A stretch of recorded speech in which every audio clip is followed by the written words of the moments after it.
That's not decent. The game, Mrs. Hudson, is on.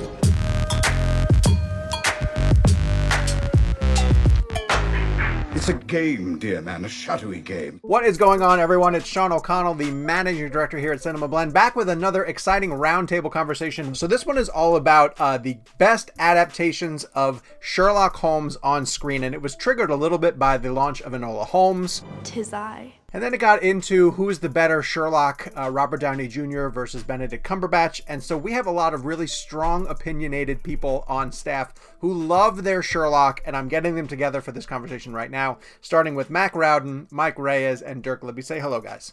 Hey, everybody. Hello, sir. Hello. So, it was really strange to hear. We were talking about Henry Cavill and his curls and his interpretation of Sherlock in Enola Holmes, and this got into a really passionate conversation about the type of Sherlock that you like to see on screen and what these actors have brought to their roles and their interpretations, and it was bizarre to see everybody coming from wildly different directions. Mike, I want to start with you. When you look for what you want to see in your interpretation of Sherlock, what do you gravitate towards? What sort of piques your interest as a fan of the character? Well, the one big thing I think is key to the character, no matter how you dress them, no matter what time period you put them into, you need to see the deductive reasoning. You need to see, because Sherlock is supposed to have this brilliant mind that kind of scatters here, there, and everywhere with all the clues. And you really need to see that at work. And whether it's as simple as, someone pacing around and giving some sort of monologue as to noticing that tar came from, East India tobacco.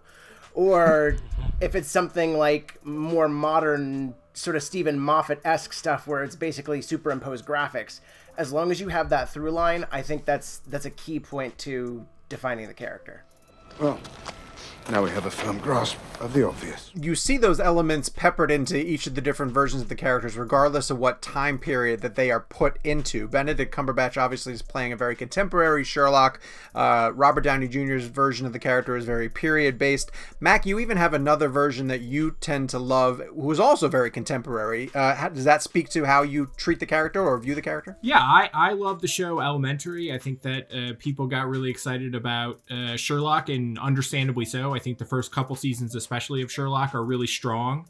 But to me, I really like Johnny Lee Miller's version. I think that, it has what Mike is talking through in terms of that deductive reasoning that you can really see on screen. When you've eliminated the impossible, whatever remains, however improbable, is the truth. But I also like my Sherlock to be, a little bit intense, maybe a little bit tortured, a little bit moody, and I think that Johnny Lee Miller's version really captured that in a way that I don't think that Cumberbatch and Sherlock or Robert Downey Jr., who's doing a very different kind of Sherlock in Sherlock Holmes, does. Yeah, I think there's a lot of, in general, really good versions. Maybe we'll get into some later. I think Mr. Holmes and Ian McKellen is delightful also. I think that, Mike is correct in that, the most basic of what you need to see is the intellect and the mind. But beyond that, you can push him in a lot of different directions, and you could make him super cool. You can make him really off-putting and have an inability to connect with other people.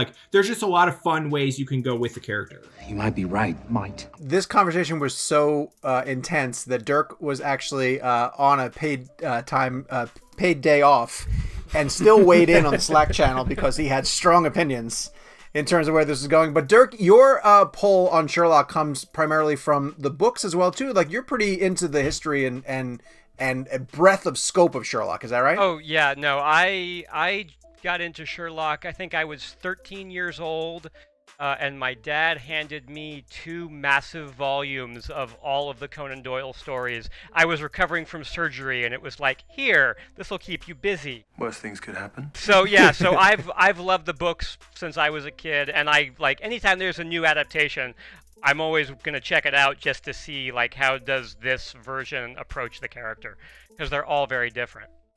Yeah, okay, so Mike, let me circle back around to this, because here's an element of Sherlock that I think is more intriguing to me, is we know who he is, and we know that he's generally the smartest person in the room and is going to prove himself to be that way. So what's more interesting, the character or the cases that he's solving? Because I think there has to be an element of the case has to rise up to his intelligence level.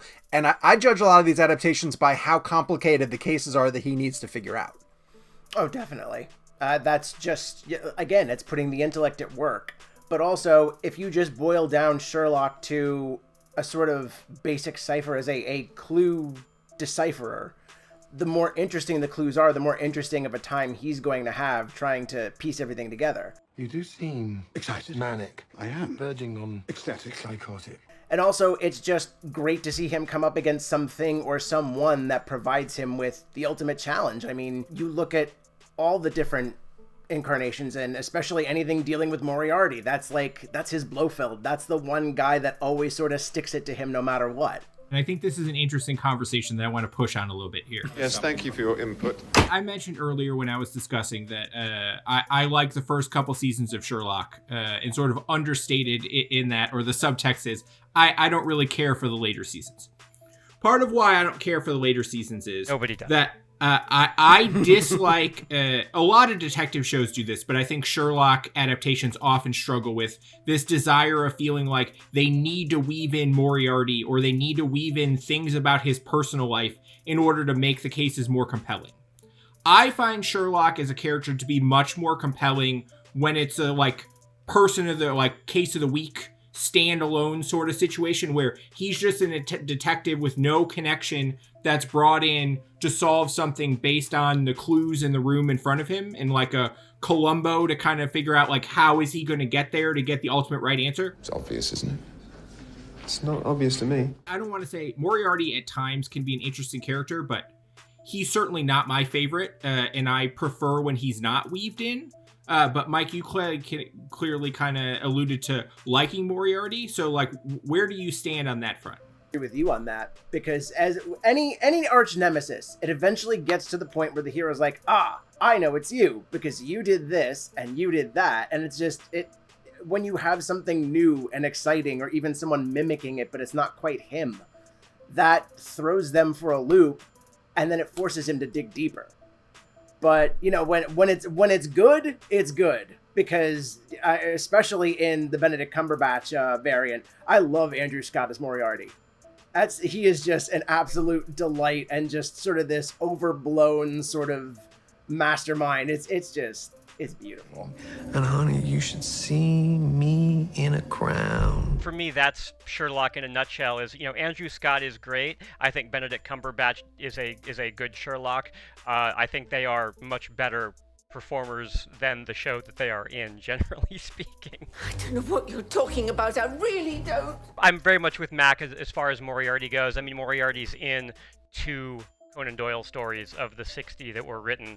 He's not that, and he's introduced as, he's the Napoleon of crime who has been my nemesis this whole time, but I've never mentioned him because he's never actually been important. He's for real? He's in 2 stories? Yeah. Oh my god. That's a wild stat. I didn't know that either. And he dies in one of them. That's he's Jeez, Dirk, spoilers. He's only ever brought up when he's important. It's he's literally just, if Conan Doyle were writing these stories as a TV show now, he would get everyone would hate it, because it's you've just randomly introduced this villain with no setup whatsoever. That's exactly what Conan Doyle does. That is my curse. All right, so we have our preferences in terms of the interpretations of Sherlock that we have. Mac, I want to go to you. Have you ever seen a bad version of Sherlock? It seems like anytime people bring the character out from mothballs to try him, the people at least understand him enough to get him right. Yeah, there's none that I can think of offhandedly. I'm sure there have been some bad adaptations, but all of the major ones I can think of, I can find some sort of element to enjoy. I think part of it is because he's such an interesting and fascinating character that really high quality actors, whether they're, as Dirk said, better than the subject matter or not, are drawn to the idea of playing, Holmes. So, even in something like Enola Holmes, which you referenced earlier, Henry Cavill is maybe a little bit too big for that part in terms of, other things he's doing in Hollywood and his stature. But the idea of coming in and being a key support and playing Sherlock is really appealing. Good point. And I also think a lot of people just love watching crime being solved, especially when it's a really interesting detective. And it's hard to do that really, really well. You know, I think it's hard to do that as an A+ because there's so many different adaptations and it can often be so formulaic. But it's also hard to do that as a C- or worse. Like, you know, if you have a good actor and you're doing Sherlock Holmes and you have an even somewhat interesting case, it's hard for that not to be a solid movie or TV show. Yeah. I want to get to one aspect of the character that I think people are going to latch onto, which is that if you're doing Sherlock, it should be period. And I disagree with that because one of the things I loved about Benedict Cumberbatch is the way that they evolved the character to contemporary days and how his fascination with social media and technology fed into his compulsions and who he is as a character. Okay, I learned it on YouTube. Dirk, as somebody who came up on the books, do you feel like if you're doing Sherlock, it needs to be period, or is it okay to bring him contemporary? I think it's totally okay to bring him contemporary. I mean, I will admit I have a soft spot more for the more traditional period telling. But I do think that some of the modern stuff like Sherlock and Elementary has done a pretty good job of making the character, you know, relatable. I mean, yeah, ultimately Sherlock, you know, he's like, as you said, he's the smartest guy in the room. But he's the smartest guy in the room, and the fact that no one is as smart as him drives him crazy. Shut up, everybody! Shut up! Don't move, don't speak, don't breathe. I'm trying to think. Anderson, face the other way. You're putting me off. That doesn't need to be a period story. You can put that anywhere.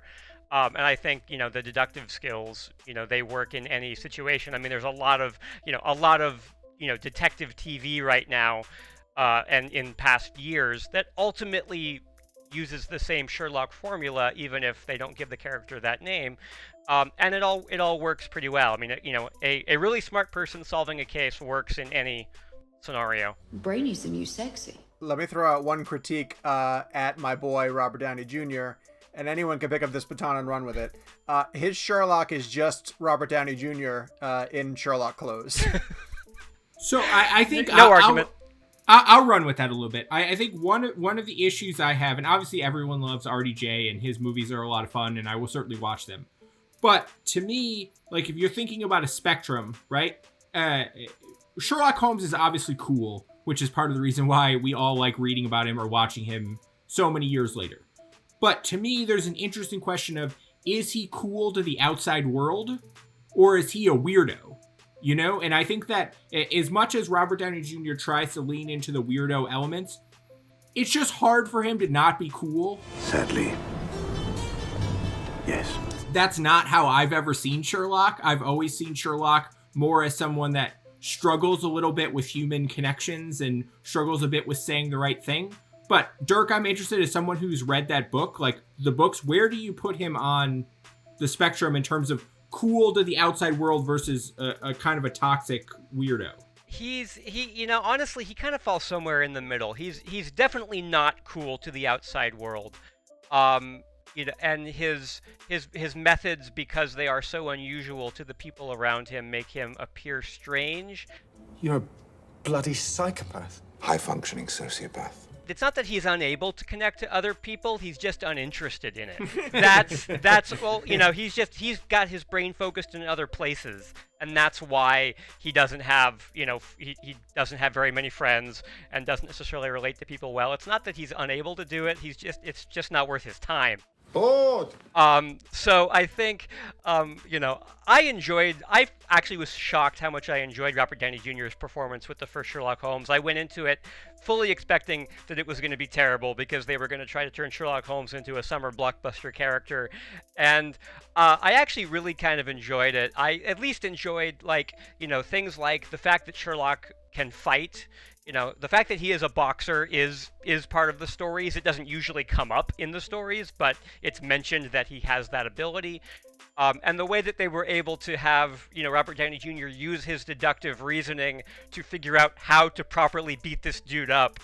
I mean, that was just fun. In summary, ears ringing, jaw fractured, 3 ribs cracked, 4 broken, diaphragm hemorrhaging. Physical recovery 6 weeks. That is one of the most memorable scenes from those two films. Is Yes. the way he deducts how to fight that guy. I did think of a bad version of Sherlock Holmes, and that is Will Ferrell in Holmes and Watson. If anybody sat through that. No shit, Sherlock. I want to go around the horn one last time and have you guys choose between Robert Downey Jr.'s interpretation of Sherlock or Benedict Cumberbatch's. We will start with Dirk. Pick one. Ooh, okay. Well, I guess if it comes down to one of them, I have to go. The question becomes, which one would I like to see more of? And honestly, right now, if I had to choose between Sherlock Holmes 3 and another season of Sherlock, I think I'd actually go Sherlock Holmes 3. So I'm going to go Robert Downey Jr. Okay. Mike, you're up. Who would you choose between Downey or Cumberbatch? Downey. He's got the weirdo energy with the pugilist skills and the mindset, and plus Jude Law mixed in there. I'm just all about that manic energy. I should have brought you a sedative. Fascinating. This is not going the way I thought. Mack, where are you? Is this a clean sweep? No, I will bring balance back to the universe here, and I will pick Benedict Cumberbatch. But I will pick it with one caveat. I like what Cumberbatch is doing better. I think that it's more intriguing to me to watch him. He's more my idea of what a Sherlock should be. I think that he finds a bit of the right tone.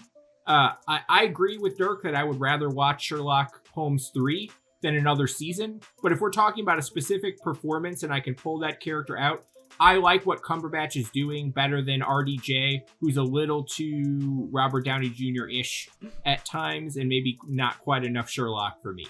Know when you are beaten.